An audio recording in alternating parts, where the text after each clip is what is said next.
Oh no!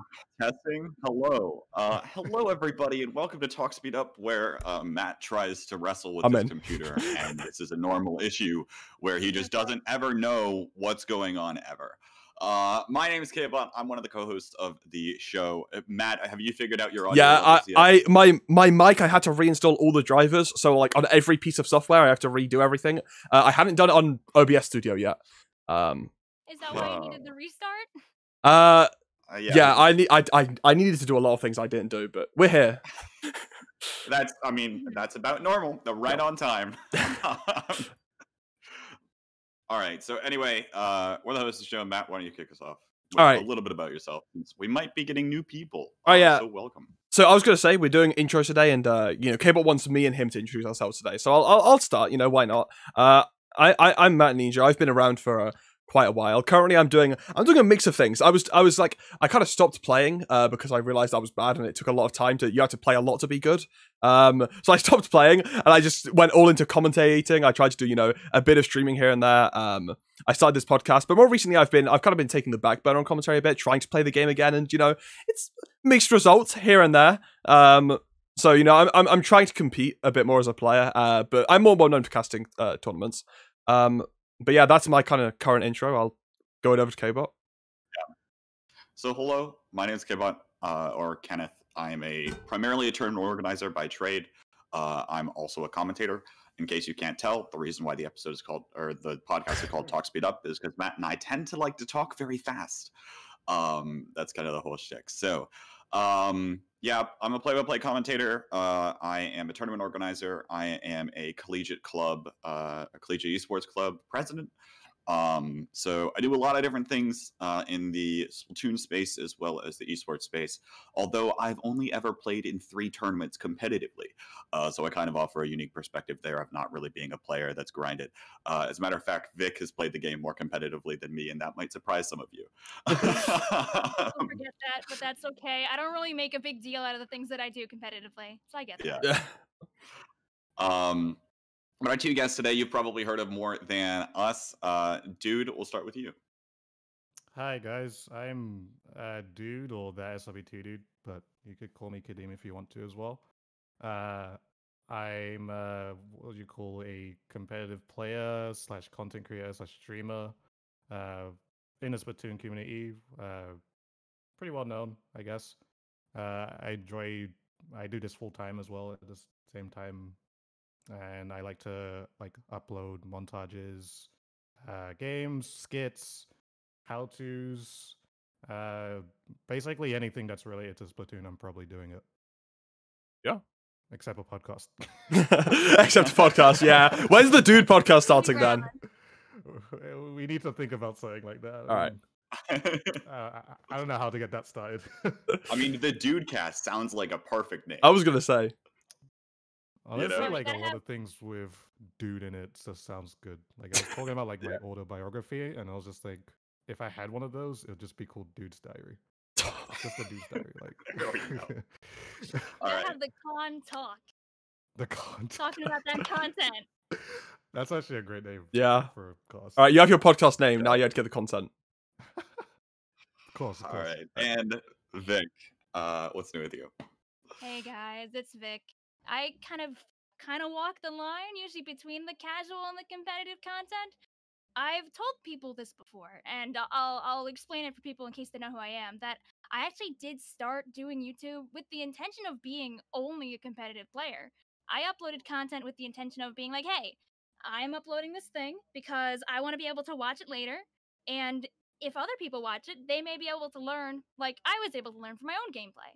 Over time, though, I kind of gained a following of a more casual side, and I realized I need to try and figure out how to balance that out. So now I kind of do a little bit of both. Most of my competitive-ish content usually relies more on the line of trying to tell people like the positives of weapons through making little silly advertisements, or just through uploading videos of me either playing really good with something or playing really bad with something, and trying to make it clear to people, hey, this is what I'm doing good, this is what I'm doing bad. Please take from this while you're having a laugh. And that's usually where most of my stuff lies, if it isn't just videos of me playing with my friends. Yeah. Yeah. And I think we'll go into a little bit more about probably walking the line of like competitive and casual and like how you balance that or how you like market content as a competitive creator, right? We're going to do a lot of that. But the other thing that we like to do here on the show for introductions is kind of a part two is how did you get into Splatoon?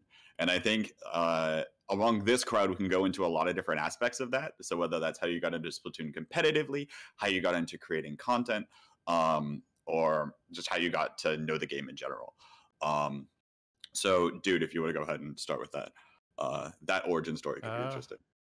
All right, it's it spans over like maybe 8 years, probably.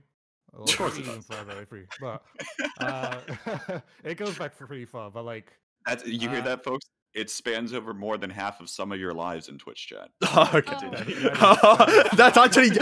At first, I thought you were joking. Then it's like, wow. That's a mind blowing thing. Yeah. Like, I mean, starting with Splatoon, like how I got into it, the 2014 E3 trailer. God, we haven't had one of those for such a long time. E3 trailer in 2014 saw Splatoon. I was just like, this game is sick. 4v4. That's such a like something that's so different. I can see that like how it moves, how everything works. It just looks really cool, like with the motion control. And I mean, at that point, I thought it was gonna be I thought it was just gonna be such a sick third-person shooter. I actually bought a Wii U just because of seeing that. So, when I wanted to get into competitive for Splatoon, it actually expanded before the game even came out. Like when Squidboards was a thing, like people were like making teams before the game was coming out. I was among one of those people where we had like Squids Next Door and Squid Squad. I joined like one of the 4 Squid Squad teams. Yeah, and then it kind of took off from there at that point.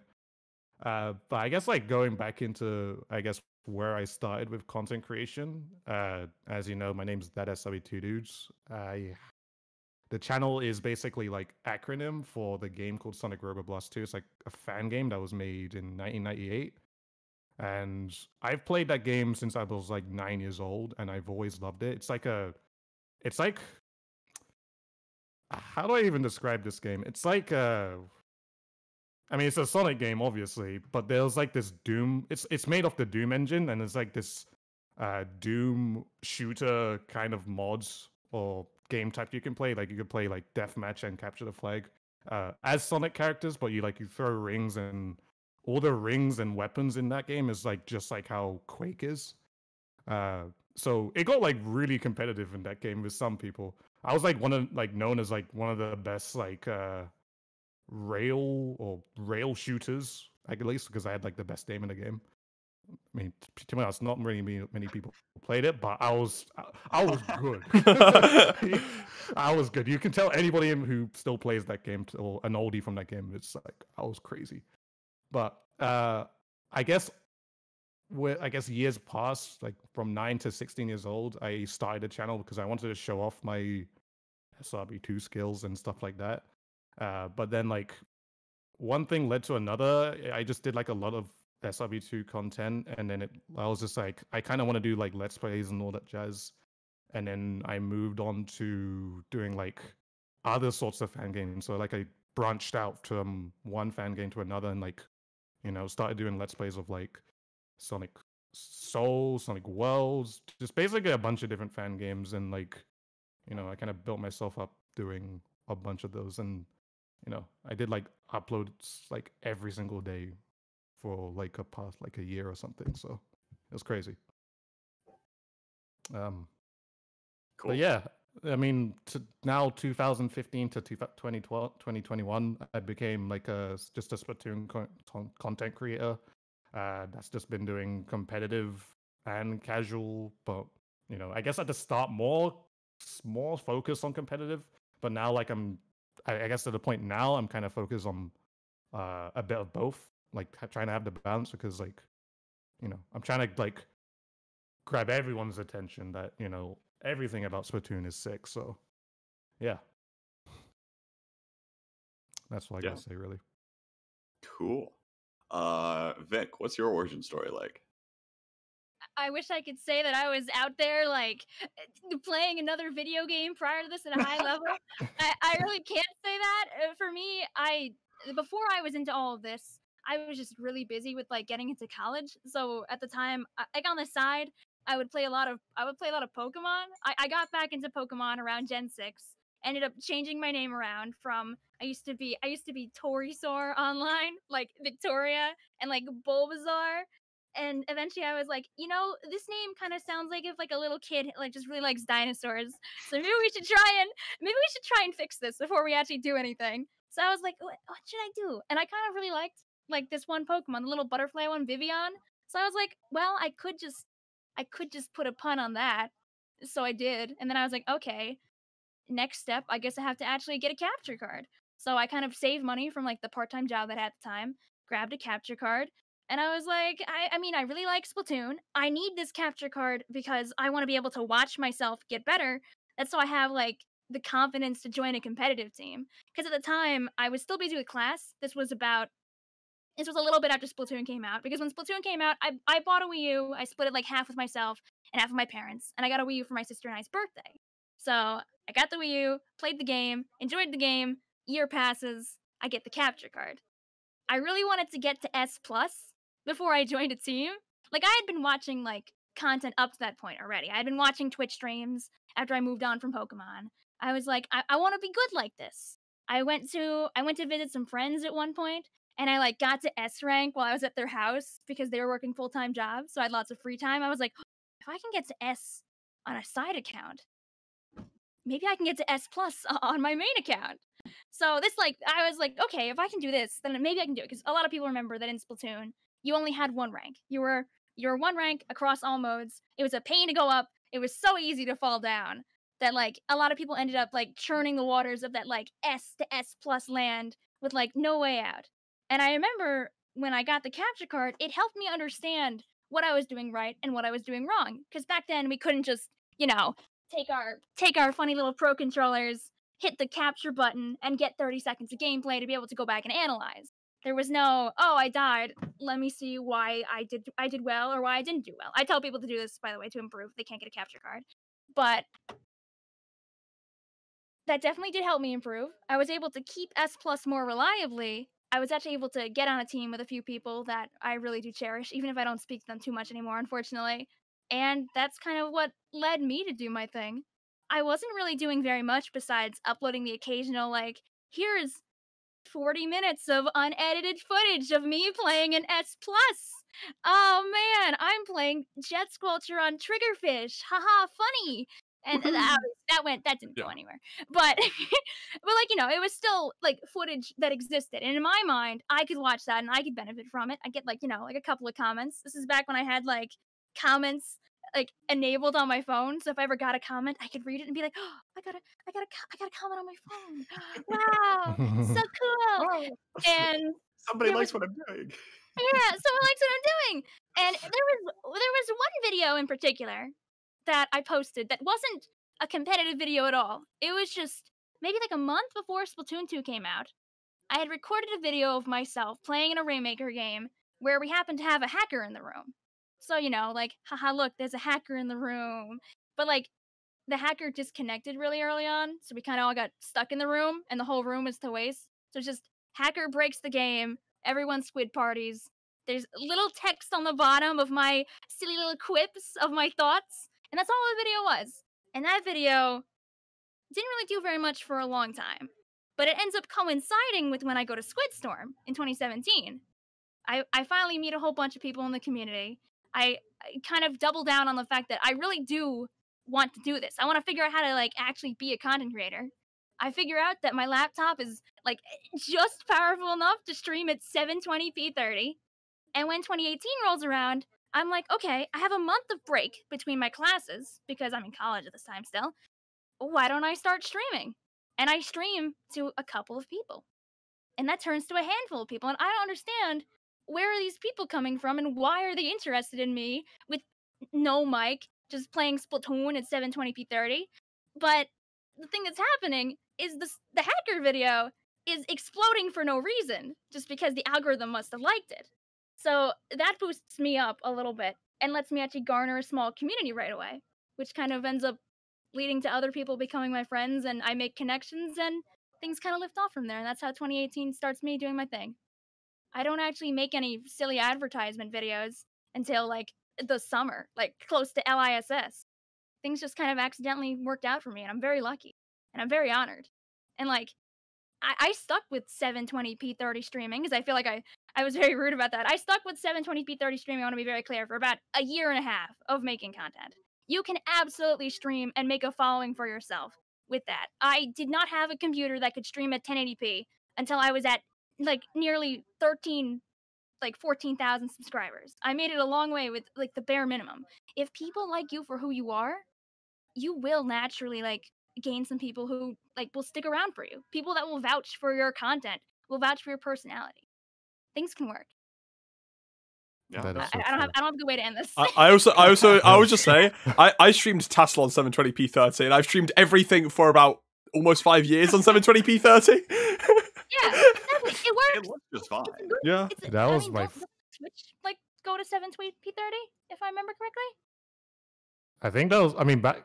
I think Like at a certain point, it was like one of this. Like, it was like everyone was at 720, 30, Mhm. 720, 60. But like, I was just thinking about myself as well. It's like I think for the first year, like, or for at least Splatoon, I was only streaming at 720, 30, and it was. I mean, it's fine. You can still do something with that. Even Absolutely. overhead VODs look fine on 720 30. Yeah. Like, My- overhead VODs look fine. I'm pretty sure that first person perspective VODs look fine too. Yeah. All right, cool. So I guess we'll kind of move on ahead. Yeah. To kind of take a look at your guys' content. We've touched on this a little bit. But I'm kind of curious to explore the idea of what your content looks like now, and perhaps how that's changed a little bit over time, and then kind of like how your community as well has changed over time. Like, how would you describe your own community? Are those? I imagine there are just a lot of people that want to be entertained, right? Oh, I- wait. I guess from at least my, or do you want to go first? No, you can go first. You go first. Okay. I guess from my perspective, I originally put myself out there as, hey, come and hang out. I'm going to do private battles and we can talk about Splatoon. And over time, that's definitely shifted because now I try to be, hey, I'll play Splatoon like 2 or 3 days of the week, and other days, I don't. But that's because I just want to be able to, feed to everybody's interests. Because as you said, people do want to be entertained. But in the end, my audience still has a strong preference for Splatoon, and I'm totally fine with that because I love Splatoon. I could never let it go. It feels so weird to not be playing competitively because besides like a couple of months off in like 2019, until I quit my team back in like late 2020, I had been playing competitively for probably like 3 and change years. It was weird to stop, but like I still treat the game very seriously. Like even if I don't always do so in my own streams, I'm usually thinking about what I'm doing. That's so I can explain to people what I'm doing right and what I'm doing wrong. At least from my perspective, I could be wrong. I'm okay with being wrong. I love when people tell me, "Hey Vic, don't do that." I'm like, okay, thank you. Like I know what I have to improve on, and that's okay. I want to keep learning, but I think that something that happens is when you obtain like certain groups of people that want other things, you don't have to change your content to it, but if you alter your course a little bit, you're able to kind of appease a larger audience. I try to make stuff that appeases to everybody, which is difficult. So usually what I'll do is I'll make a video that's more in line with one audience, and then the next video will be more in line with the other audience. That way everybody gets a little bit of everything. Especially because I've ended up interacting with more people in the last year. I mean, probably part of it is the fact that we're all home currently. Yeah. Like more people, want to interact, and that does make it easier because you reach out to someone and be like, hey, are you free tonight? Would you like to play this? Would you like to play Splatoon at this time? And they might say, yeah, I want to play Splatoon at this time. And then boom, you have a little fun collaborative stream. Both communities kind of like intermingle, like so to speak, And then you realize, oh, now I got to figure out what both these communities like. And that also changes things when you kind of mix your audience with other people's audiences. Yeah, absolutely. On the note of like figure out what your audience likes, I know that I put any tweet about Splatoon, it'll get like 10 likes. I say, hey, I'm casting a League of Legends tournament, I get 1 like. That's me with Overwatch every time. Like, every single time, I swear. It's like, hey guys, look at this other cool thing I'm doing that's not Splatoon related. No attention. All right, whatever. I guess I'll just, not tweet about it then. Do it enough times and hopefully you'll have like 10 people who like League and they'll be like, oh. Right, exactly. All right. Dude, how about you? Okay, so how I describe my content? I guess like we start in 2015 when I started with Splatoon. I guess at that point, at the very start, it was like I kind of wanted to make content in terms of like learning, well, not me learning, but like teaching people because like I feel like in the style like Splatoon 1, I kind of knew that I was pretty good at the game. So I think when like not X rank, S plus, because in Splatoon 1 was only S plus, or A plus. Yeah, it was A plus. Jeez, my God, I forgot about that. Yeah, I forgot all about that. That was I didn't crazy. make it there A before plus they being the changed it, limit. I can tell you that much. I mean, Yeah. I didn't either. I was hard stuck A- the entire time, and that's mostly because I didn't get to play the game for the first year. I mean, I'll do Yeah. it. just a small tangent. From what Vic was saying earlier about being too scared to join a team until you get S plus, I hear so many people say that. I joined a team when I was B minus. Just for reference. Okay, period. Your application for joining the team was literally, can you write a bio for your Inkling in roleplay? Yeah, but I couldn't. Oh no! All right. Either way. Sorry, dude. Yeah. Anyway. Yeah, it's all good. It's all good. So like, yeah, A plus was a thing when ranked was like released to the public. I was like already A plus, so it's just like, all right, I know I'm pretty nice at this game. So what I'm gonna do is I'm going to start posting, some gameplay of it. Now, honestly, like all through Splatoon 1 area, I probably didn't know how to do YouTube that well. Like, despite me still like being a YouTuber of like Splatoon, like Sonic content and stuff, I still think I don't think I knew how to do it so well because all I really did was like post gameplay. And I did occasional news things, like if something new is coming out of Splatoon, I'll put my thoughts on it. Like, I think that's all I kind of really did. Like, I was really appealing to like the competitive audience or just stuff that is related to competitive. So, it was kind of like a mishmash of things. There was like no real structure of things, but it was still doing well. But it was just like I didn't really have like good structure of like what I want to like put out. It was just kind of like, I'll just do that. Why not? But, yeah. I guess like if we talk about how I do my content now, how it kind of goes with casual and competitive.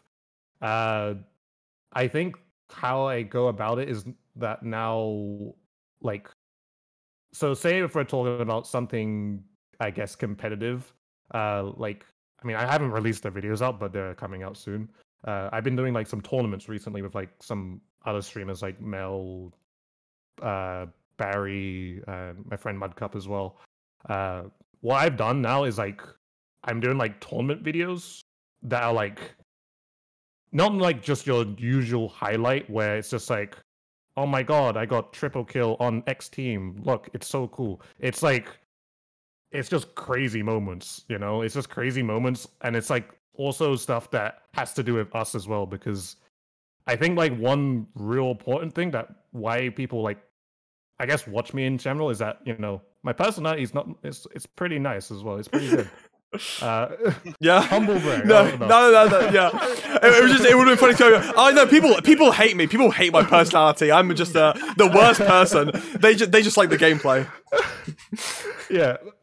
So it's like, what I'm trying to do is like I'm not just like making the gameplay as the main thing. Like I want to make, our personalities like shine through that as well. Like, we're sick at the game, but like who are we as people? Yeah. Like, I think that's also something that now I've kind of really understood. And like with content that I do now, like I've like started like highlighting some of my streams and like making like different things into it of like, what I'm doing now or certain like this. I'm doing this sort of thing in Splatoon 2, like I guess we start with the Splatfest. Like I don't even like Splatfest, but like I can make a video on it just cause like I can say I hate it, or I could show like a good moment, make it put some edits into it, like of this certain moment that happens in Splatfest or anything like that. I mean, recently I literally just told a story about me having a weird dream last night, and I made it into a video just cause, like, why not? It's like I think now it's just we need to, at least with my content, like I try to, like I know I'm good at the game, so it's kind of like a thing where I'm trying to mesh both the personality side and the being good at the game aspect at the same time. And at least for competitive, I think that works really well, because it's like, as you're watching as a viewer, it's sick. It's you see some really cool plays, but then you're also listening to the streamer or person who's showing you the video that, oh, we have some information that they would like to tell us. They've got a cool story to tell us at the same time. It's like, it's just like a lot of different things that mesh well with that. So, I mean, let's just be real with ourselves here. I think back in the day, well, a lot of the stuff you're saying reminds me of the videos you used to do of like tournament highlights, where you're doing like protect the president, or Sendu's Burger. Sendu's Burger. That's the one I always remember. Yes. Hitzela's Batman. Like that. That was great. Those are all of that stuff was great. And by the way, if you haven't watched those videos, go search them up on YouTube after we're done here. Sendu's Burger is a modern classic. That is a modern classic right there. It is. I'm pretty sure. That's what I'm saying. I'm pretty sure it's still with sub badges, right?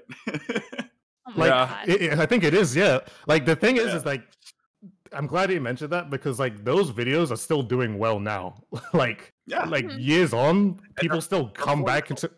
Yeah, I know. Like, that's the thing. Like like back then, those were my best videos too. So it's like, I wish like back then that had I understood YouTube better, I would have done a lot more of those types of videos, because that just, like the thing is that when you think about it, like a competitive player doesn't really.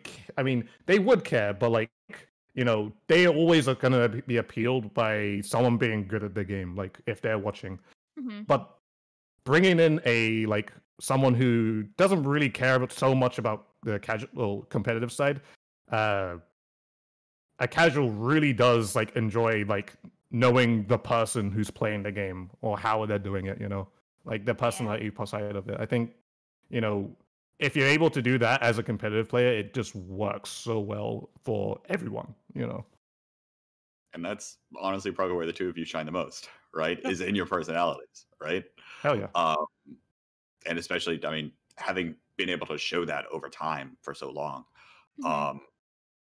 But I think like one of the other things that maybe we'll get into in a moment. I think maybe I'll like interject my little part here. To give us a little bit of a breather from this. But one thing I do want to go into later is some of the challenges of like why those sorts of highlight videos are difficult or more time consuming to do, right? Because like obviously the easy thing is to just upload 40 minutes of gameplay, like Vic was saying earlier, and just send it to YouTube and say, here, watch it if you want. But obviously I think that there are a lot of cases where that's not the most digestible kinds of content, especially for someone who's just casually scrolling around Splatoon YouTube. Right. The algorithm is also not very friendly to them in general either. Right. Exactly. I think we'll get into that. Matt, do you have any other like kind of talking points there? Bring up? I mean, on this stuff, I'm just like, I don't know what to say. I've always like wanted to do this sort of content, but for me, it's literally just like, okay, I'm studying and I'm trying to play the game. If I'm playing the game, I'll click hit stream because that's an easy way to just put out content.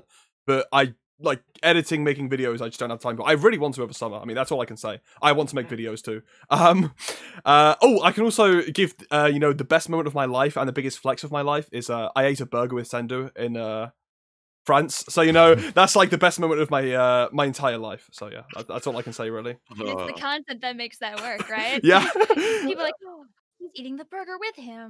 I'm eating the burger. I can tell you, I don't know why I really shouldn't have made content when I did, because my breakout point of when I started doing things was actually in conjunction with graduate school. Yeah. Oh, Like Oh. my final 2 semesters of graduate school, I don't count my last semester because it was only 1 class that I took in 2019, but my 2 full-time grad school semesters were in 2018. And in that time period, I went from having like 200, 300 subs to like blasting pretty much to 10,000. I was not ready for that. I didn't expect it. And my ability to handle it was luckily fine. I was able to keep things going. I didn't stream like too much until like the 2019 area, honestly. But I gave as much time and effort to it as I could. I would stream sometimes on like a Sunday morning. I like had a little Sunday private battle thing that I do, and I still do it now. And then when I was done, I would look at like all the math I had to do, and then I would put it down, watch a friend's stream to digest the math, and then I would work my butt off until like late night and then Yeah. go to bed. And that was how like my Sundays always went in particular. Yeah, I can't imagine being a math graduate student of all things, right? Like, Oh, It God. doesn't stay if you I'm don't keep studying it. Uh-oh. as a physics undergrad a bit ago, I was just staring at these problems like, you sit there and stare at 10 problems all week and they still don't make sense at the end of the week. Mhm. You know, If they don't make like, sense, you're not getting the points. So you better figure them right, out. exactly. Um, Um, Sorry, I was just gonna yeah, say, go ahead. if you ever are, for anyone in my situation where you feel like, okay, you want to like put some sort of content out there, but you don't, Mhm. feel like have a lot of time. If you have a capture card lying around, which there's so many competitive players do, if you're playing the game, just like press start streaming. It's not the end of the world. Like especially if you're scrimming. I think especially if you're scrimming, like people really like it if you just press start streaming and like to have some scrims out there to watch. I feel like there's been a lack of scrim content recently. Like, it's definitely not like the most drowsy thing in the world, but a lot of the time I just want to go and watch some scrims and no one's really streaming them. So don't be afraid to just, kind of like start streaming, then be yourself on camera. And, if people like that, then they'll come to you, Matt, we've got to hide our compositions for the tournament. We can't. Oh, Of yeah. course. Dude, if people find out that I'm playing Charger K-Shot Zap Machine, like, no, there's no way we're going to win. There's no way we're going to win. But the other thing, like one of the things that I'm going to do, one of the content ideas. So In the Zone was yesterday, right? And Mhm. there was a 14 games of grand finals that I happened. heard about Rift in Uh, Vegas. I only caught the last 2 matches. That was so sad. Oh. So I was on Twitter and I was like, oh wow. during the 12th, 13th, and 14th games of that series, I started recording myself on my own camera. So I'm probably gonna post like a YouTube video of just highlights from that, so you can watch my reactions in Nice. comparison to what's going on the stream. Like when I get up and walk around the room because I see Schellendorf Institute is game 14. No. So, but like Yeah. just stuff like that, right? And sure, it's gonna take me a little bit of time to edit. As a matter of fact, I was working on that for like the majority of the day Mhm. yesterday, right? Like In the Zone ended, and then I started working on that video. Next thing I know it's 1 a.m. So it took a decent bit of time, but stuff like that I think is like ways that like you might not necessarily be thinking about stuff, and then being able to kind of like edit it and even just recording stuff in case something funny happens. Mhm. If something funny happens, easy post, right? And I knew that like we were in for it, sitting in game 12, where I thought the score was tied 2-2, but it was actually 3-1. In any event, Right. was still good. But all right, I think we'll take a little bit of a break from content stuff for a moment, pivot to competitive stuff, but we will be back on the content train. Mhm. Because I want to do a new segment. Everyone, it's a new segment for the show, Kbot's Kbox. And this is my soapbox segment. So now I'm going to get on my soapbox. And today, my soapbox is going to be about spectator expectations and knee-jerk reactions. So last week, was it last week? Do I 2 go to weeks the ago. images here? Am I putting up your... Sure, go to All the right. images. That's fine. 2 weeks ago was a tournament called I Dare You, which was a tournament that had a bunch of different games over the course of the entire week, right? It had there was Mario Kart involved, there was Smash Brothers Melee, Smash Brothers Ultimate, a couple of different games. Splatoon was one of those. Splatoon was featured on the Thursday and Friday night. And so there was a couple of teams that signed up. It wasn't like insanely large, but the top cut of the bracket was actually very well, right? And by the way, listen to me in my entirety here. There's not going to be a clip that you should take out of context. So, in it, I mean, you've got the results on the screen here of Jackpot actually ended up winning the entire tournament, and they faced FT Burst. And you see the rosters there on the screen: Ice Kyo, Brand, Bursty, Biscuit versus Leafy, Shadow, Xe, Legend. Okay. The gut reaction in Twitch chat to the games as they were progressing was, oh my gosh, they're going to beat FT Win, guys. But my argument here is let's pump the brakes a moment. Because I'm not going to say that Jackpot is not a good team, okay? By no means am I going to say that Jackpot is like bad, okay? But what I am going to say is that they didn't beat FT Win on that day. And even still, when you look at their in the zone results, yesterday they went up against Starburst. They didn't beat Starburst. Starburst was playing with a sub. They were playing with Kite, right? FT Win wasn't playing in that tournament. They ended up losing to Rift in a very close set. So I will definitely agree that Jackpot is on the rise. However, I caution the notion that, we go around and we exclaim, oh, guys, they beat FT Win. Wow, look at that. Kyo lost. Yes, but this is so much about a team game where in a lot of cases, the environment that you're playing in, the teammates that you're playing with, the synergy that you have is critical, especially at the highest level in playing this game, right? I think every single person on FT Win would agree that they've never had as much success as their current roster. And that's just because everyone's playing the game very well together. You saw that in Tassel when Shaq wasn't there. FT Win was playing poorly, right? And they say that themselves. They didn't have Shaq as that glue, that person that was filling a very unique niche role on the team to hold things together. And the second that one of those players gets taken away, sure, the additional player that comes in can be still very mechanically skilled, but at the end of the day, there's still going to be playstyle differences in that pickup. There's still going to be differences in mentality. There's going to be differences on how exactly that team wants to play. So my point is, Jackpot is a good team. I will not take away from their accomplishments, and they should still nonetheless be proud of their victory for winning this tournament, for making it to third place. I think they had made it to bronze and in the zone yesterday. But at the same time, I caution spectators to watch the series and immediately exclaim, FT Win lost, guys, it's all over. Because it's really not. And to be fair, a little bit of this comes on doing commentary as well, right? Like, for example, I might say some stuff. I said some stuff over Tassel that was like, well, I don't know. Is FT Win really going to come back together? They don't have Shaq. And I will say a large part of that skepticism for me was about, having their core roster and having practiced for a large portion of time, right? Because if you're not practicing together, you're probably not going to play as well when it does actually come down to that. So I encourage you all to, again, and even commentators and even gut check myself sometimes, right? That we need to make sure that we're giving credit to the teams that we want to give credit for, but also not like taking away from, they didn't play FT Win. They didn't play Starburst yesterday. Sonder wasn't even playing yesterday. I think their gamer was supposed didn't to wake play up. with them, and didn't wake up. So they had to find a sub and play in the tournament. So Sonder wasn't even playing yesterday. You cannot look at just the bracket.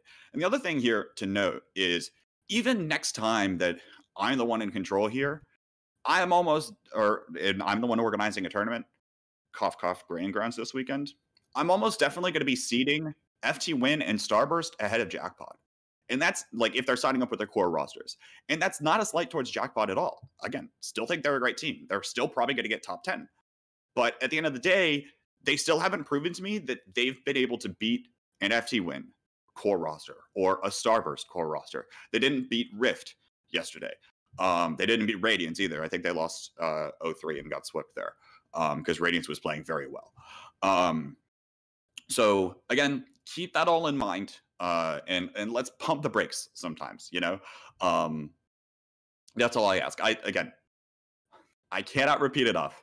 Hats off to Jackpot because it has been really impressive and really fun to watch a new team come out of seemingly nowhere and start challenging at the highest level. I'm really looking forward to seeing what they can do as we move on.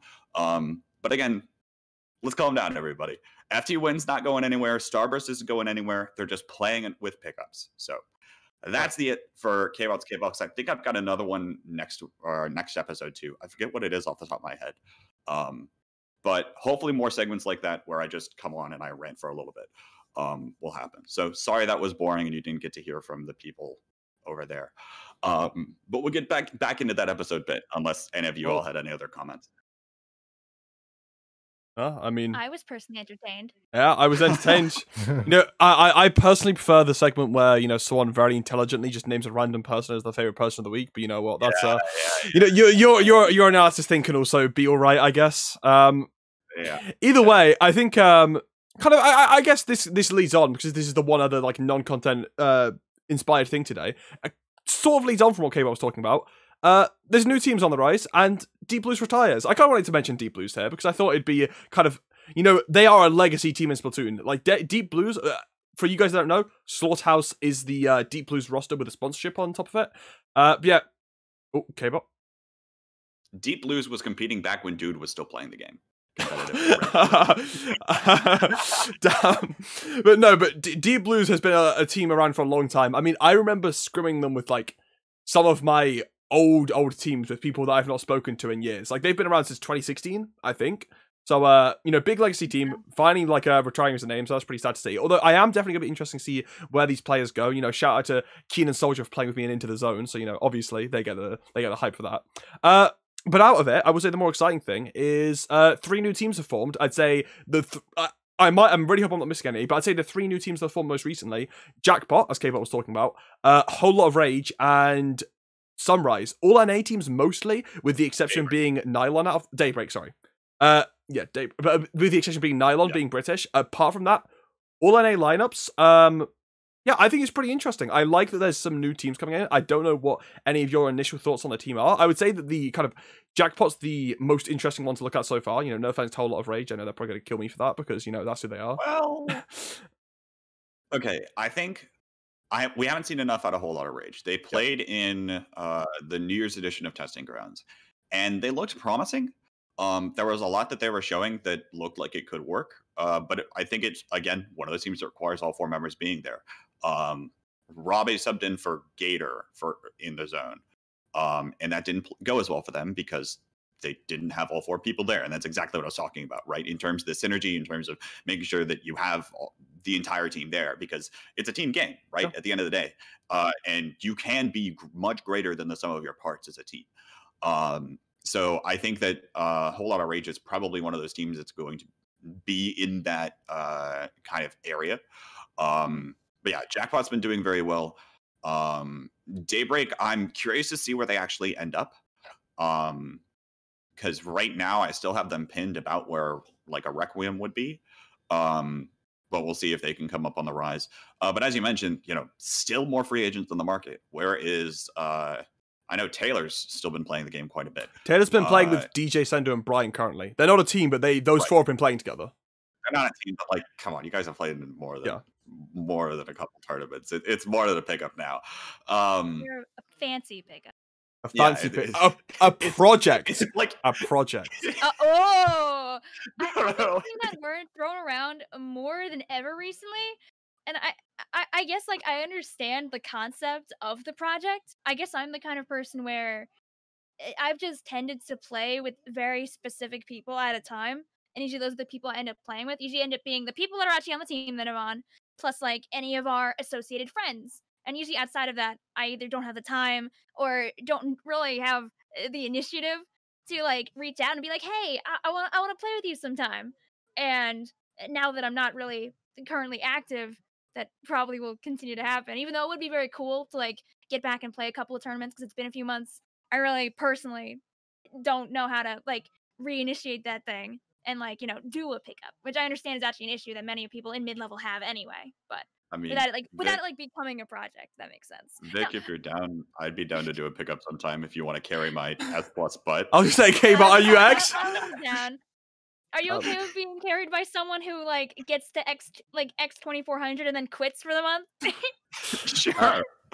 I do tournaments for fun anyway. I don't do them to actually, like.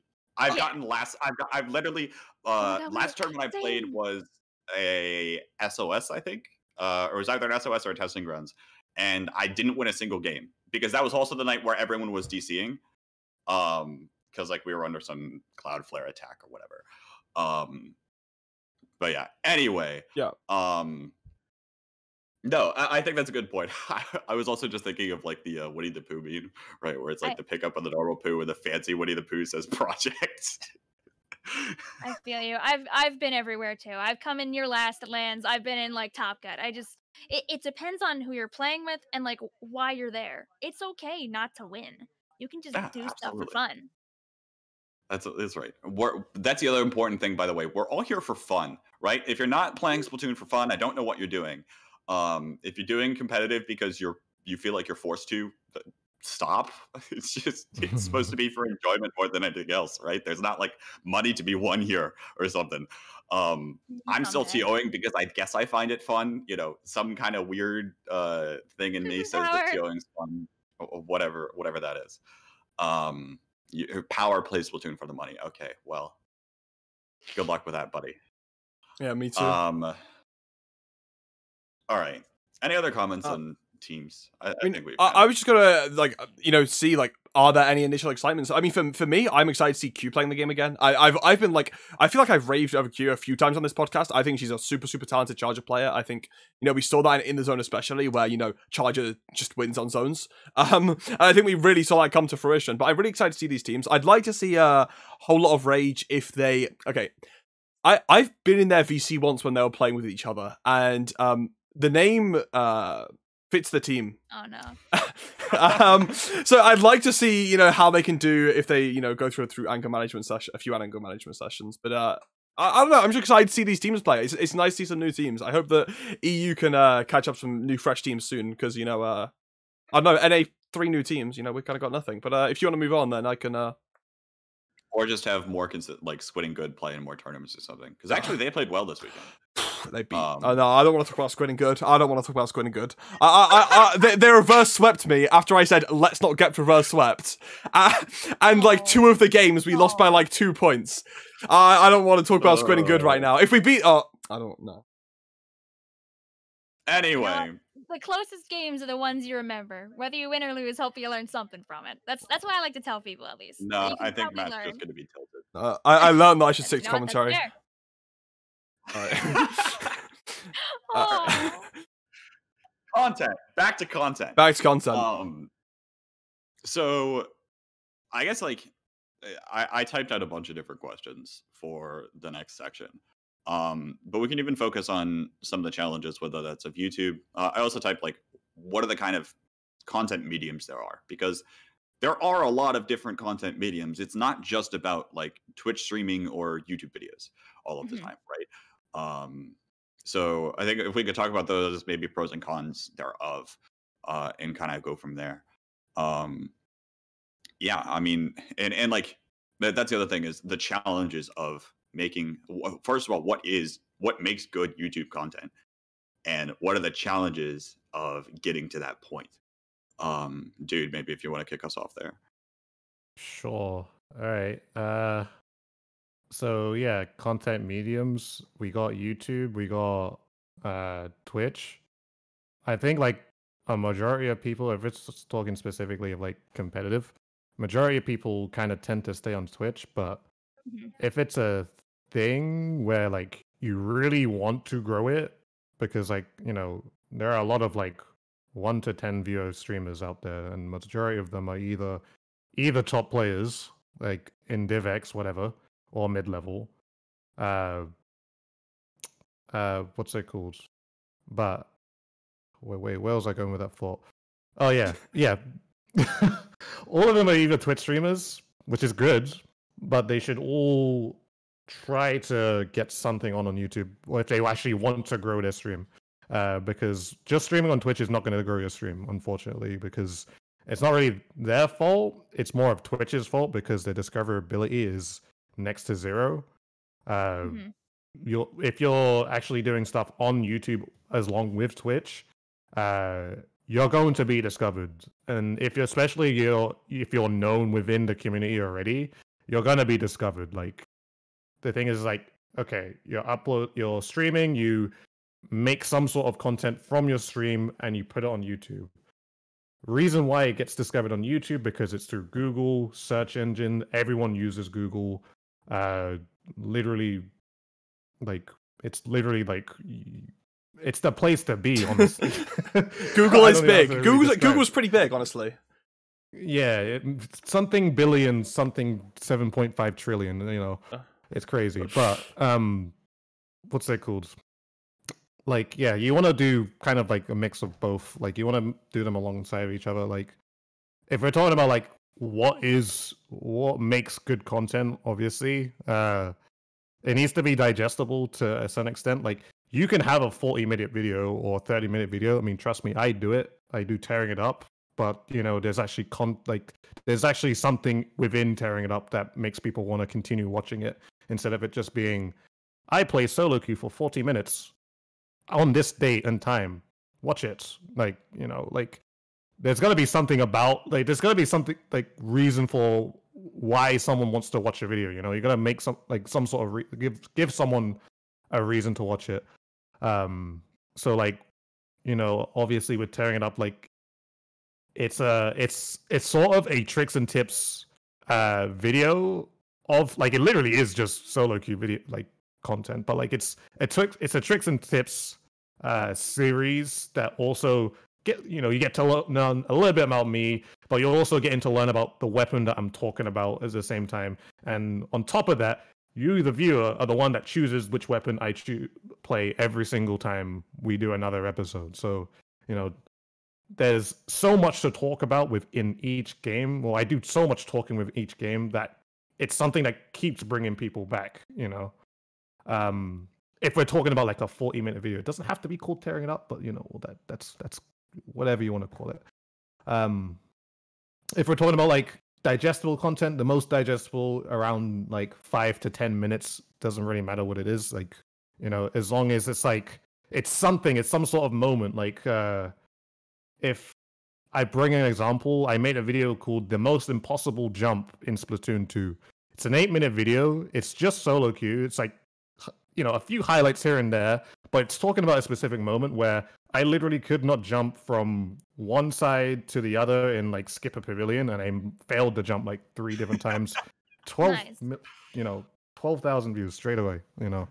So like, it's like, you know, it's like videos like that like, I mean, obviously there's other aspects to it. Like, you have to title it, you have to, you know, have a decent thumbnail. Like, I mean, these aren't skills that everyone knows. Like, I mean, with me, it's like self-taught. You know, you kind of have to learn it if you really want to actually get into it. Mm-hmm. But like, you know, it's just like like the content's not that hard. It's like a simple content that anyone can put together.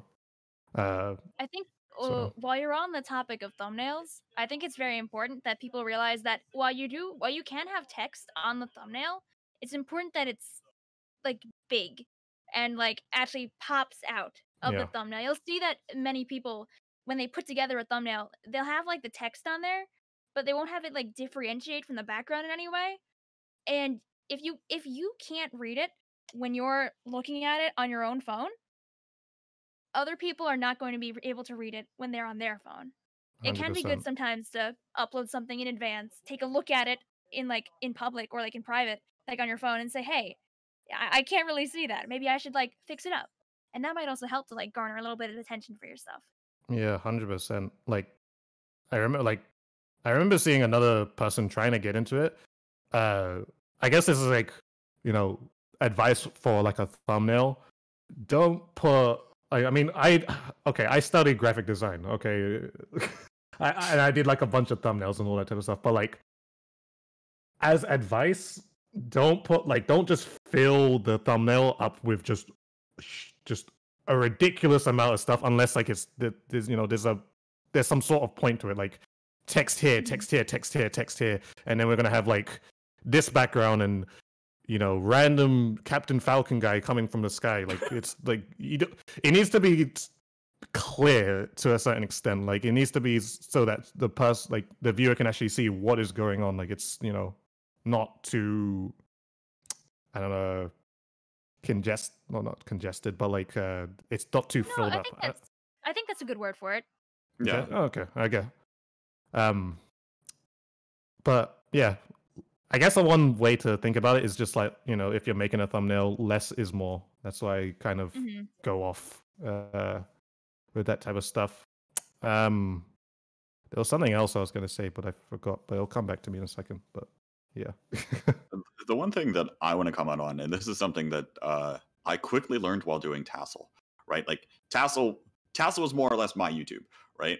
I was doing a lot of the thumbnails, a lot of everything, and it's very making thumbnails in of themselves are their own art form, and then you add on like video editing and so much, like the amount of time that it takes can quickly get out of hand. But the thing is that I feel like in a lot of cases, content is so much about quality over quantity. Again, and that's one of the things. Even though Twitch you can't really get much discoverability out of, you can stream for 6 hours a day, but is someone really going to go back and watch that 6 hours a day thing? Or like, if you're not getting like a funny moments thing out of it, like, what's the point, right? It's like it's more beneficial, I think, to have smaller videos that maybe come out every other week or every month or something like that, right? That encapsulates your personality, encapsulates like a specific point you want to get across. But so much of the time, it's just like, oh yes, and Matt goes like, oh yes, here's the scrim VOD.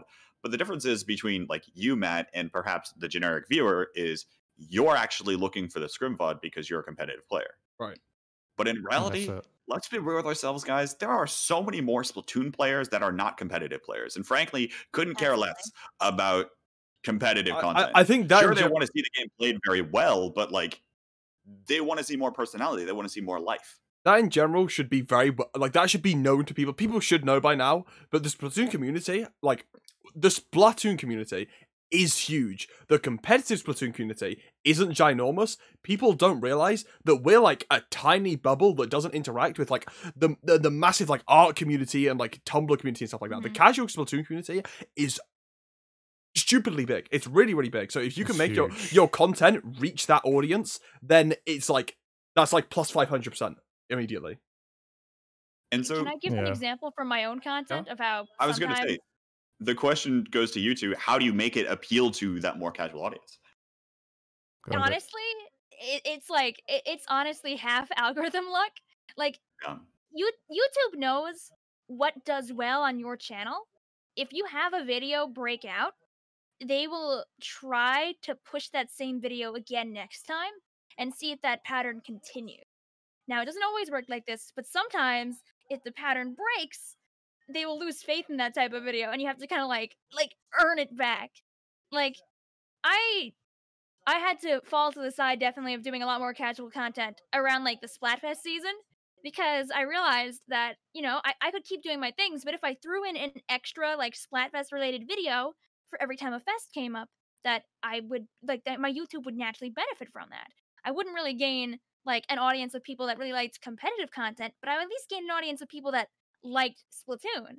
So as a funny joke, I made a video where I was like, hey, here's a video for only whatever, what was the first Splatfest? Was Team Ketchup? I was like, here's a video and it's only for Team Ketchup. And I joked around like, oh, only people on Team Ketchup are allowed to watch this video, and here's how we're gonna win.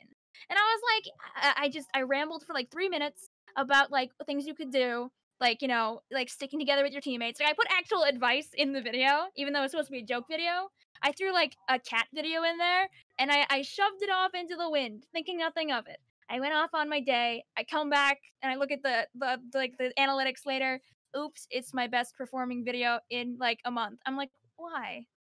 And it's because YouTube's like, oh, it's a Splatfest video. People like these. Yeah. We'll show it to everyone. And if you get really good interaction in those first few hours, YouTube will keep letting it soar. Whereas if you put something out that's your usual and you don't get as much interaction as your usual, YouTube will say, oh, your audience doesn't want to watch this, so we're not going to recommend it.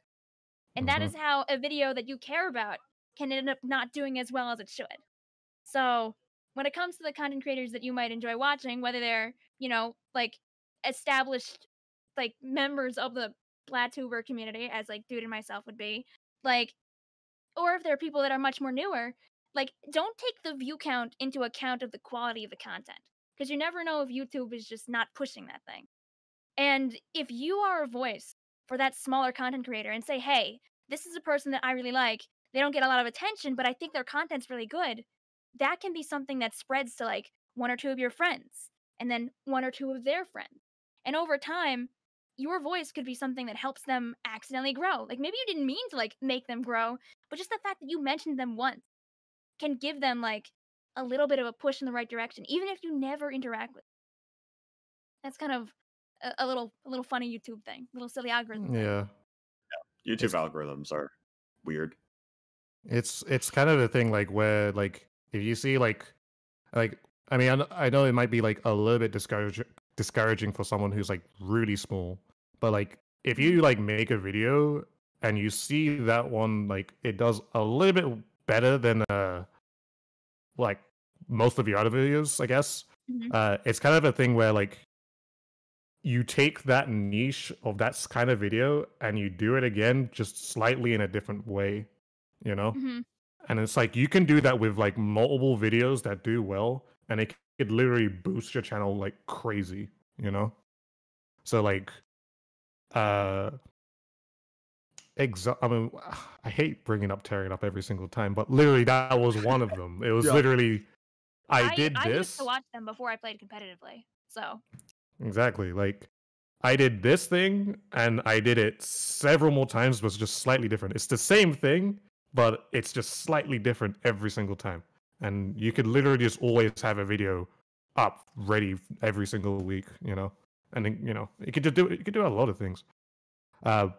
Also, I wanted to mention one thing too.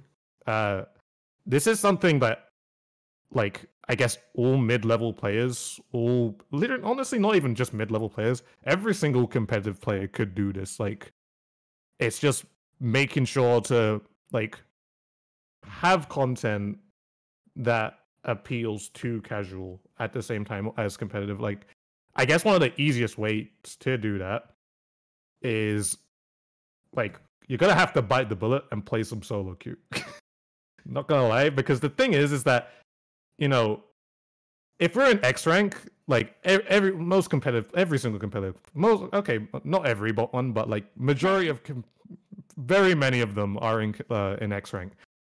But the thing is that not every single person who plays Splatoon is in X rank. And if you're a competitive player and you can like talk about a few different things or have like, you know, a couple of different moments and like brand that in some sort of interesting way, a lot of people would watch that, honestly. A lot of people do watch that kind of content, you know, because it's like, you know, average Mr. S+ person or average Mr. A+ person, you know, they aren't as experienced. Like, the thing is that, like, not everyone is so good at the game, I guess. Yeah. I guess if we're talking about the competitive, like, being competitive, not everyone is, like, extremely good at the game. But I see so many mid-level players and stuff like that. They're really good at the game, and they can show a thing or two to a lot of people. And, you know, it's just a matter of kind of just, you know, doing it at that point. I mean, everyone can do whatever they want, obviously. They don't have to, but, you know, if it's something they, you know, have thought about and they want to do it, just go for it, like, you know. And I guess one last thing that I also want to mention is that use the Splatubers as examples, at least. Because I think, like, there's this one, I guess this is one thing is where I guess some competitive players see if one person has done it, like one person has done certain guide or certain video, they wouldn't do it. Now, the thing is about what's so good about like doing guides and all that type of stuff is that everyone can do it. Don't be worried that one person's already done that guide. Like, if you've got something to say about X guide, you can also do it. Because the thing is that what's great and what makes it different to other person's guide that's, you know, been very successful at it is that it's you saying it, you know? It's you saying it. It's you giving your opinion about that. So, like, say if you're a viewer and you're trying to learn stuff about, let's say, the 52 gal, and there's like what if there was like 20 guides of that same, like, of just people talking about the 52 gal? What that viewer is most likely going to do is that they're going to probably check every single one of those guides. And what's going to happen is that it's going to make that person who actually wants to get really good at the 52 gal an extremely great player if they put enough time into it, because they're going to be taking all the information of every single one of those opinions of those people, and that's going to boost them into this insanely great 52 gal player that knows literally everything. Everything that needs to ever be known about the 52 gal. And then if they wanted to be a content creator or give their information out, they're going to put all of that and maybe something a little extra into that, you know, what they just learned as being like as a coming up 52 gal player. And honestly, like, if you see in any other community, that's why, like, you get, like, I guess on the competitive side, you usually have you know, the really good players, and then, you know, certain time period they go down, and then there's a new batch of new really good players. Like, it just keeps going up and up and up and up, and, you know, like, that sort of stuff is so good. And I just wish that, you know, we have so many people who have great knowledge. I just wish they just put that knowledge onto YouTube so that people can at least find it, and stop putting on Twitter because it always gets lost in the first day. Yeah. Out of Or Discord. curiosity, I just tried to look up Explosher Guide, and it's literally Astro, me, you, Chara, Wadsdom, and then you again, and then me again, and then you again, and then me again. That's a problem. Yeah. I I got a haven't made feeling an there are a lot Exploser more video in people. Yeah. over a year. And also, my guide isn't very good because I recommend gear that isn't good. Because I made them when I was in like Div 5.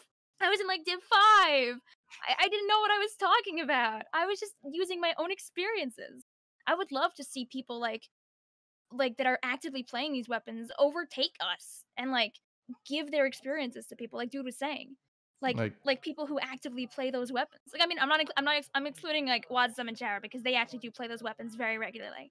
But like the rest of us like make guides for those weapons because we're interested in those weapons. We take some time to learn them, we share our experiences, and then most of the time we move on. That's kind of how it works. You move on to make another guide. Exactly. I I haven't think made a guide in years, unfortunately. Funny thing for me is that I don't know what I'm talking about. I've never played the game competitively, and yet I still sit there and talk about the game on cast or do like little analyst streams or whatever to try to learn the game myself, right? And so a little bit of that is like I do put out some content that is meant to start discussion, right? Or meant to start engaging people. And I also just give my thoughts and my opinions. Feel more comfortable doing that, honestly. And you are, even as a mid-level player or a low-level player even, you're probably more qualified to talk about certain things like Tetra dualies than I ever will be. Yeah. You know? So, Literally. The experience that matters. Exactly. I'd say, So, like, I was gonna say, like, as long as you have like an opinion on it, like you feel like, you know, you've had some success in some certain aspect of whatever, like, you know, it works, you know, because like there's no, I think we need to stop getting into this like aspect that this is the only way things can be. Like, if you use a splatter shot, this is the only way you could do it. Like, it's not just one opinion. It's like we have several opinions and we should be all bringing them all together, you know? Like, of course, there's going to be some that are more popular than the others, but, you know, the matter is that, you know, there is literally no wrong answer. Like if you play this certain way, let it be played, because, you know, that makes it just the whole thing more interesting. So, Matt, I think you had a comment a bit ago. I mean, and I have a bonus question. Sure. I was just going to say, kind of talking about what Vic was saying about, you know, there being a lack of people. I think that also leads to the idea of, like, because I think FOC wrote a blog post, like, a while back. It was after the Squid House, about kind of mixing together, about the importance of, like, collaboration, in a sense, right? And I think that could kind of lead to that kind of guide point, where you could have the sort of thing where, okay, maybe you want to make, let's say I want to make a guide for Tetra players, because I want Tetra players to have a guide. I don't play Tetras, so then I could, I don't know, go at Orion, and that's the only Tetris player that came to my mind, and say, do you want to come on and say a few things about Tetra on my video, and then that kind of boosts it. I think that sort of collaboration could be a really, really nice step for content creators to take, because it mixes the two audiences and it kind of boosts each other in a sense. I think it's I don't know. It just popped into my head when you were talking about the idea of, a lot of these kind of competitive players that don't really have the their own space to make the thing. Yeah. I would like to just quickly mention, because I see a comment about this where Mando says that they think the issue is that there's no way for them to record because they all have an Elgato. Nowadays, I mean, I know the quality isn't perfect, but you can when you're playing, a way to build a guide, I would say, if you don't have a capture card, is to write your guide first. If you don't want to write it all the way, write a bullet point list of all the things you want to show off. Then while you're playing, clip all those things. And then what you can do is you can write your guide and you can assemble all the clips to explain what you want to explain. Especially now that you can send clips to your smartphone. Yeah. Exactly. Like, it might only be 720p 30, but that is more than enough for someone who is looking to sit down and watch 10 minutes of someone show them exactly how to play the weapon that they like. Like, if I go on, I don't think I'm going to find too many, Dapple Dooley guides besides probably, you've done a Dapple guide, I'm assuming, by now, dude, right? Have you? I don't even know. The only weapon I have not touched. There we go. One out of 150. There we go. There's like 100 weapons in the game, Vic. You know what you gotta do next, I guess. You gotta tear it up. Oh, wait, actually, no, wait. I did one the other week. Well, like 2 weeks ago. Oh. Wait, Okay. no, a month ago. Cleared up. Okay, There's a you fast made a track. video like the last weapon that I haven't played.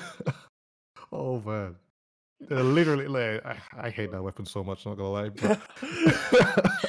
no. I know there's people who love that weapon though. So many people love Dapple and always crap on it, and yeah. It's a DPS. That's what gets it. People love that, even if the range is short. Yeah.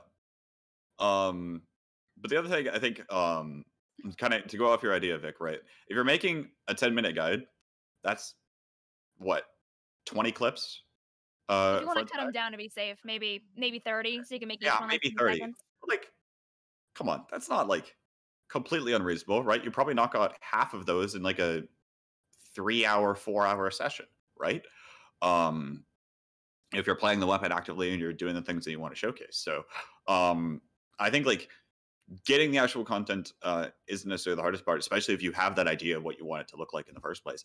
And by the way, to note, YouTube isn't the only way to write guides, right? You can put these guides on your own website, right? There's things like Medium, for example. And these other free blog sites that you could use to write your guides if you're less comfortable speaking about them and more comfortable just writing it up. And then maybe uploading a clip here or there to explain or show further what you're talking about, as opposed to making YouTube the primary source. I mean, there's a lot of different ways to do it too, right? So I think it's kind of important to talk about here, right? And one of the other things I want to say is it's not all about YouTube content per se. Sure, that's one of the things that we're most comfortable talking about. It's one of the things that these two are obviously here for, but there are other ways to do some of this sort of thinking. However, in most cases, all of these ways that we're talking about are ways that are going to be searchable later, right? Not Twitter per se, not Discord per se, not even Reddit. Reddit, sure, is sometimes helpful, but a lot of times it's about making your own archive of your own posts, right? Whether that be on a blog site or whether that be on your YouTube channel. Or heck, I think you could even upload videos to Twitch and make its own separate category or something like that if you wanted to. There's a lot of different ways that you can kind of go about doing this sort of thing. And there's a lot of different approaches that I think haven't been explored for Splatoon content to begin with. I would. If you want longevity, I think one way you could do it, at least to not lose your content while you're waiting, is I think not a lot of people on Twitter take advantage of lists and bookmarks in a way that with your bookmarks, you can keep everything safe in a private way. In a list, you could take all your best clips that you've put onto your Twitter, put them all in one place, and put that as a pinned because it will naturally grow in time. And then the moments, sorry, not a list, the moments. And then you could go back later and like download all those clips if you wanted to make like a montage of your best moment. I've never tried this myself, but I could say that it probably would be pretty effective at least being able to organize your own content. Yeah. Sincerely, as someone who doesn't really organize their own content very well. All right. Matt, did you have something else, or did you already? I think. I can't even Go on. remember I think at no. this I point. don't think I did on this front. I don't think I did on this front. No. Okay. So I guess like all of this to unpack. The question I want to ask Dude and Vic is, if you have we just went dark on stream, which is kind of weird. Oh, did we? Hello? Okay, we're good. We're back. Okay. The thing I want to ask Dude and Vic is, if there's like a small piece of advice that you could give to whether that's like to help people get discovered or like new content creators in general for starting out, what would that be? Like, whether that be to summarize what we've already talked about or like providing a little bit of something new. What is that like one core central piece of advice you'd say? I'd say to start, how would I start?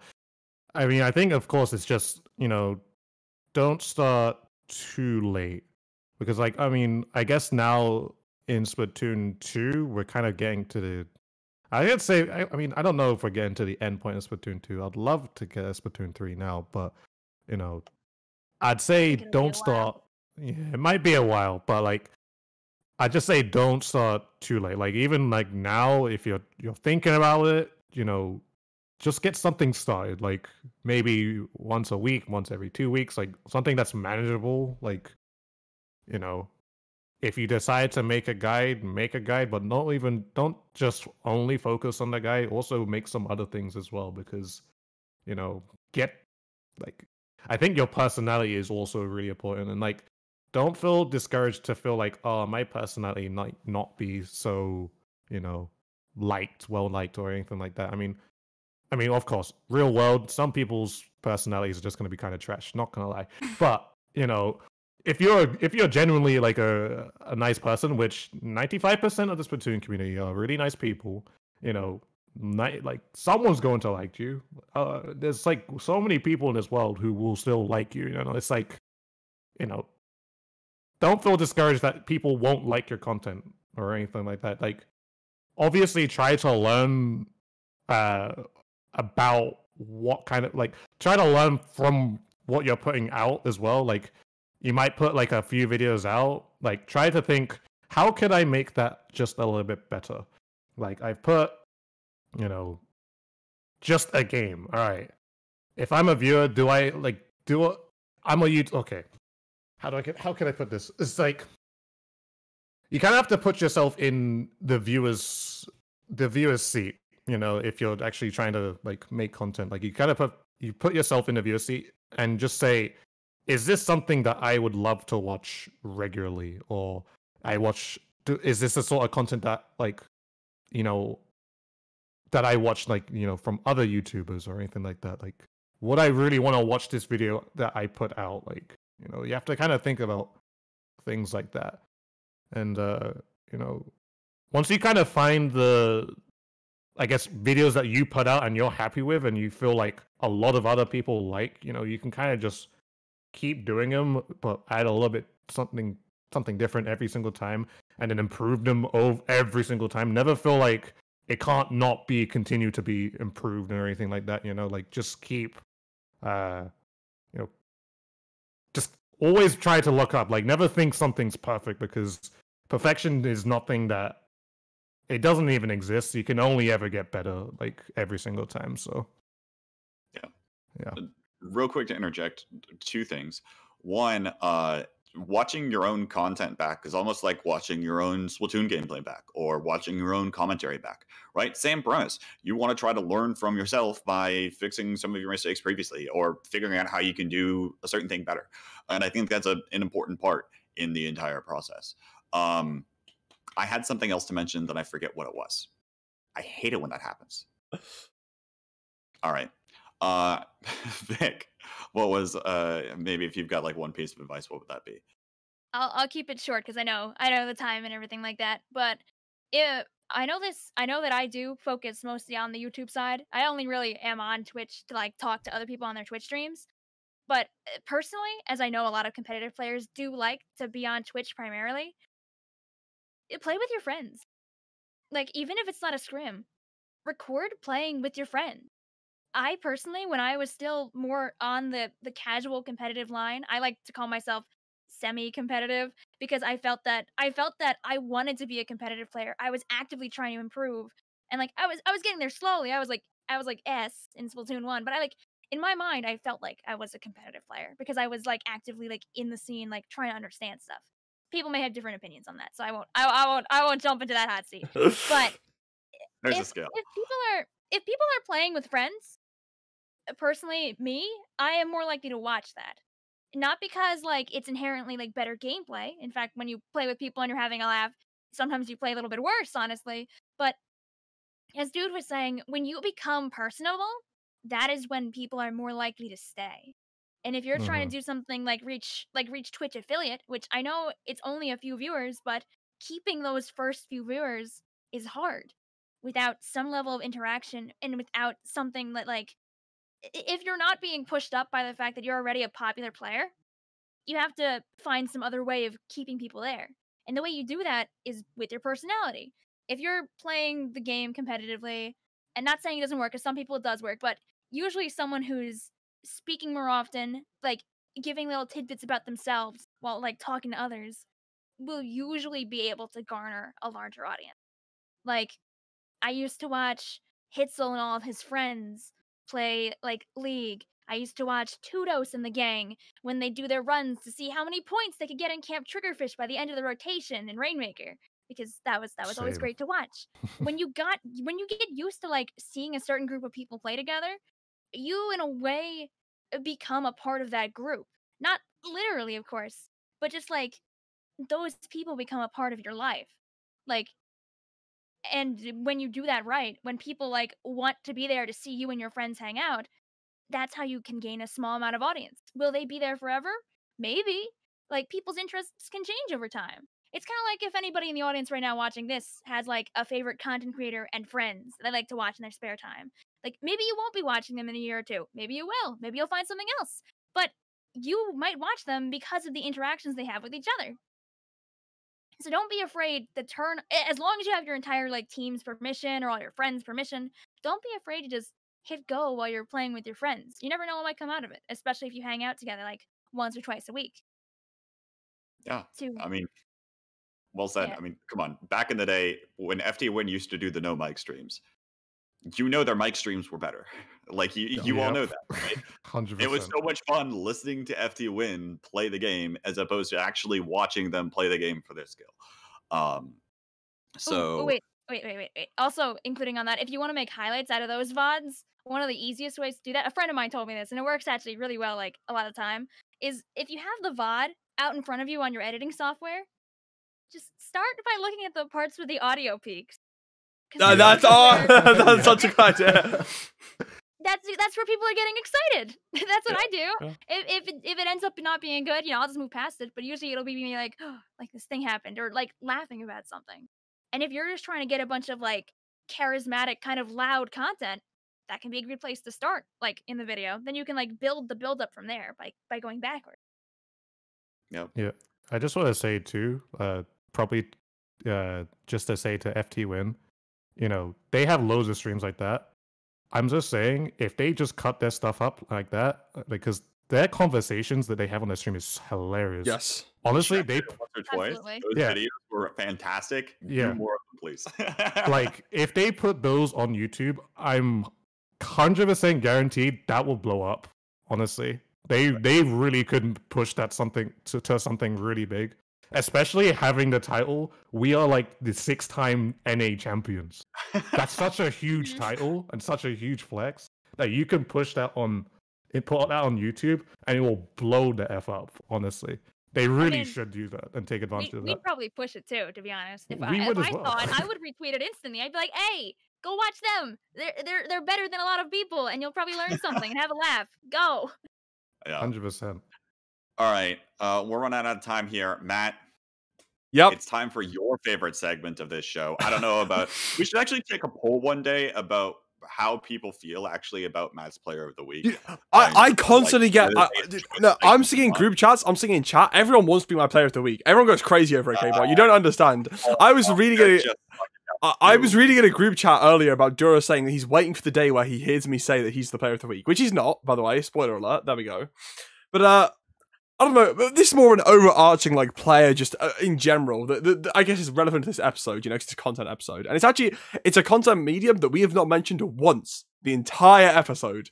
But this person and player excels in this content medium, so I think they definitely deserve my Player of the Week, and that player is gonna be Robbie C for his TikToks, his Splatoon inspired TikToks, because I don't know, I think that's the best Splatoon content we have out there. You know, you talk about reaching large audiences.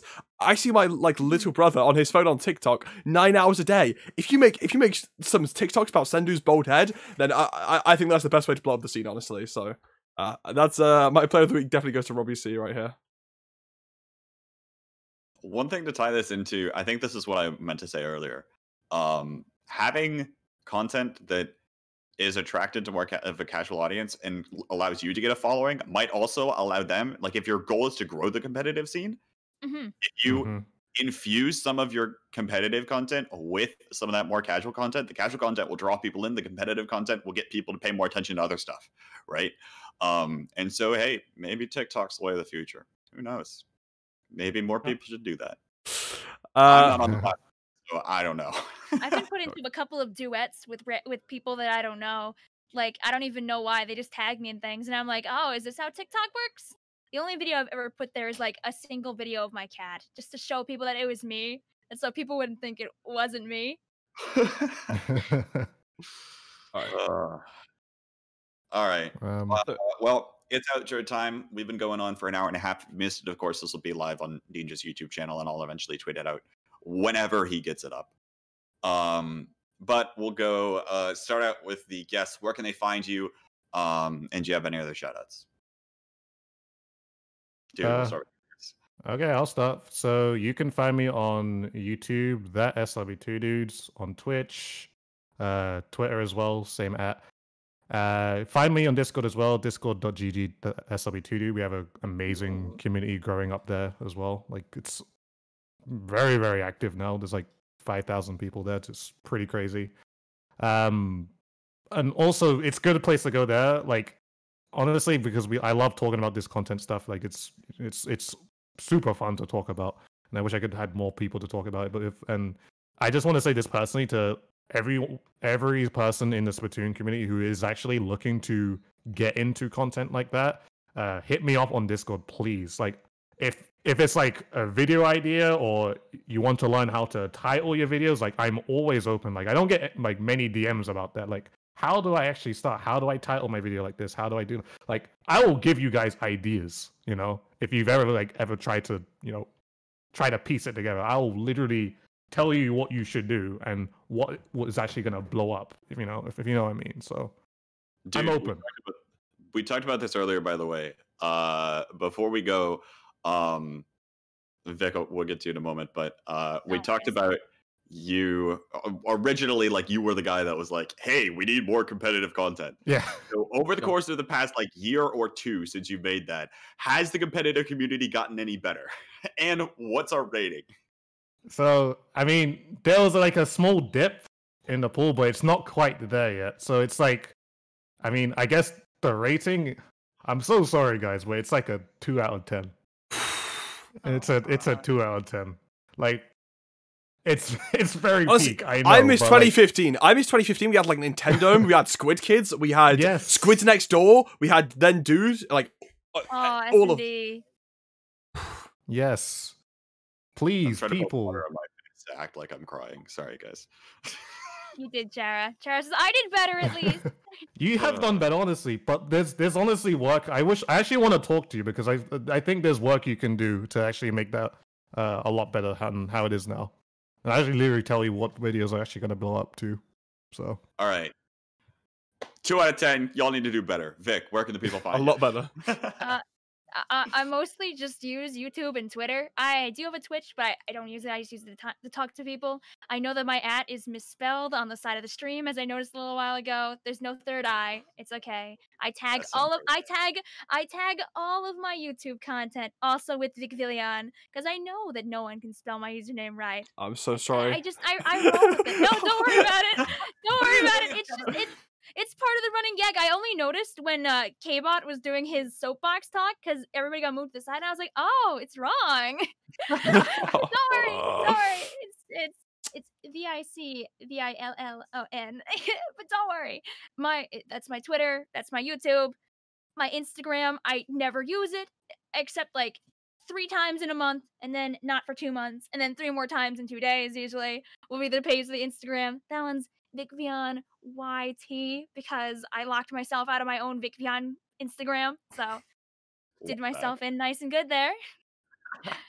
I, like I said, make mostly stuff for both competitive and casual, and I just try to have a fun time. I want people to stay in the community, so I try to get people's like attitude up. I tell people, if you like a weapon, and this goes to like anybody who might be watching that's like in like the S rank area, if you like a weapon, even if it isn't like a top tier weapon, it is okay to play that weapon while you come to understand the game.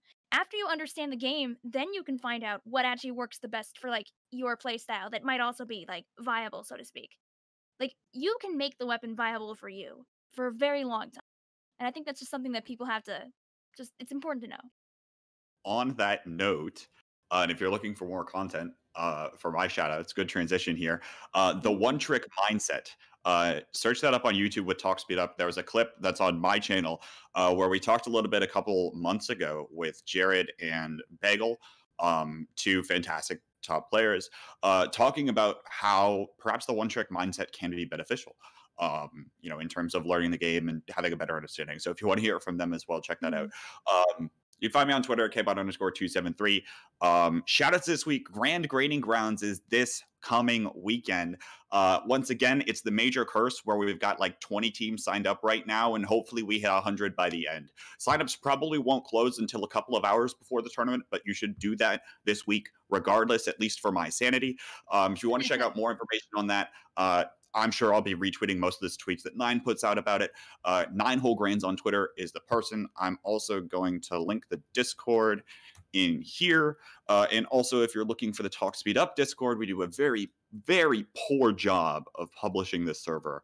And it doesn't get a lot of activity. But here is the Talk Speed Up Discord as well. I know you put it in the No, I was just gonna say, while Kbot's on the topic, if you ever want to talk to us in the Talk Speed Up Discord, put a message there, and I will respond to the message. It is currently dead, but you can make that activity, and I will respond to that. There's some low battery level on Vic's side. But did you have anything else to say, Kbot? I don't think so. Sign up for Grand Grading Grounds. If you need more information on that, 9holegrains on Twitter. Tune in this weekend. It'll be on Nine's Twitch channel. If you're not playing, but if you are planning on playing, we'd love to have you. All that out of the way. I don't know how I want to word this exactly. Be nice to one another on Twitter. Yeah, I think that's all I got for now. Expect more announcements, of course, from me for whatever other project coming up, or other general announcement. But Grand Grading Grounds this week. Sign up, Matt. All I was going to say was about Grand Grading Grounds, I do stuff on this channel if you want to watch more gameplay. I play solo queue, I scrim. If you like watching, some very British scrims, then I do a lot of that here. I have a nice group of lads that we do stuff with, so that's always fun to have. Huh? Sorry? He's the XQC of Splatoon. He yells at solo queue a lot. Yes, I shout it. I get very angry at solo queue sometimes, okay? It happens. You can follow me on Twitter, even though it's private. I promise I will accept all of them. I'm just hiding from universities because I don't want them to see my tweets. But apart from that, I don't know. Upvote me in +1. I promise I'm playing better right now at the start of the month. Please, guys, I want to stay in. It's the most important thing to me. I need to be the server above Kbot, or he'll hold it over my head that he has higher +2 votings than me, and I'll never live that down because he's not even X rank in all modes. So yeah, upvote me in +1. That's the only thing I ask. It's okay, Matt. I'll give you a +2. I give everyone +2s. Oh my god. Okay, I'm honoured. I'm saving +1 right now, dude. You have no idea. All right. Well, either way, I think that's going to wrap it up for the end of today. Everyone's done their outros, but yeah. Unless send people over to IPL. Yep, I will send you guys over to. Stuff. Oh, I have to open my Twitch to do that. But thanks so much for watching, guys. It's been a lot of fun today, and I think that should lead us out then. Yep, and Take all right. care, everyone. Yeah, have a good day, everyone, and goodbye. Let me just mute everything.